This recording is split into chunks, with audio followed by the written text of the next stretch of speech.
অনেকটা গোপনে বিয়ে করেছেন দেশের পরিচিত ইউটিউবার ও কন্টেন্ট ক্রিয়েটর তৌহিদ আফ্রিদি।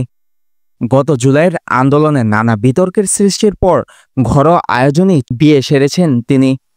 আফ্রিদির বিয়ের পর তার স্ত্রীর পরিচয় নিয়ে বিভ্রান্তির সৃষ্টি হয়েছে।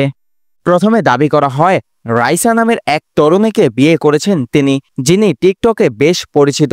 তবে রাইসা জানালেন তিনি নন, যমজ বোন রিসাকে বিয়ে করেছেন আফ্রিদি।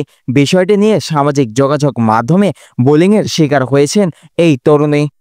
মূলত রাইসা ও রিসা যমজ বোন, তাদের দুজনের চেহারায় বেশ মিল রয়েছে, যে কারণেই অনেকে রিসাকে রাইসা ভেবে তৌহিদ আফ্রিদির বউ বলে পরিচয় দিচ্ছেন। বিষয়টি নিয়ে বেশ বিভ্রান্তিতে পড়েছেন রাইসা, কারণ তিনি আগে থেকেই বিবাহিত। ফলে তৌহিদ আফ্রিদির সঙ্গে তার বিয়ের খবর ছড়িয়ে যে মিথ্যা তথ্য ছড়ানো হচ্ছে, তাতে করে ক্ষতির শিকার হচ্ছেন এই তরুণী। এই বিষয়ে রাইসা বলেন, আমি আর আমার বোন কেউই টিকটক স্টার না। আমাকে টিকটকে দেখেছেন এমন মানুষও আপনি তেমন খুঁজে পাবেন না।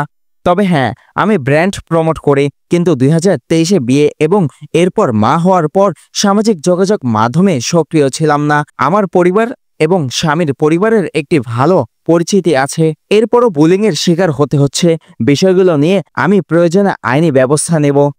তিনি আরও বলেন, পরিবারের কিছু ঘনিষ্ঠ মানুষের উপস্থিতিতে আফ্রিদি ও রিসার কাবিন হয়েছে। আমরা চাচ্ছিলাম আনুষ্ঠানিক ঘোষণার পর সব সামনে আসুক, কিন্তু একটি অ্যাকাউন্ট থেকে বিয়ের বিভিন্ন মুহূর্ত সামনে এসেছে। এরপরই অনেকে ভুল তথ্য দিয়ে সেগুলো ভাইরাল করেছেন, আবার সেগুলো চিহ্নিত করার চেষ্টা করছি। এরপর আইনি ব্যবস্থা নেওয়া হবে। এদিকে বিয়ে নিয়ে তৌহিদ আফ্রিদির ভাষ্য, মেয়েকে দেখতে গিয়ে বাড়িতে বিয়ে করে ফেলেছি, পারিবারিক আয়োজনে হয়েছে তা। আর সেই আয়োজনে দুই পরিবারের সদস্য ও ঘনিষ্ঠজনরা উপস্থিত ছিলেন। পরে বড় পরিসরে বিবাহের সংবর্ধনার অনুষ্ঠান করা হবে। শাকিল আহমেদ, প্রাণের সংবাদ, নিউজ ডেস্ক।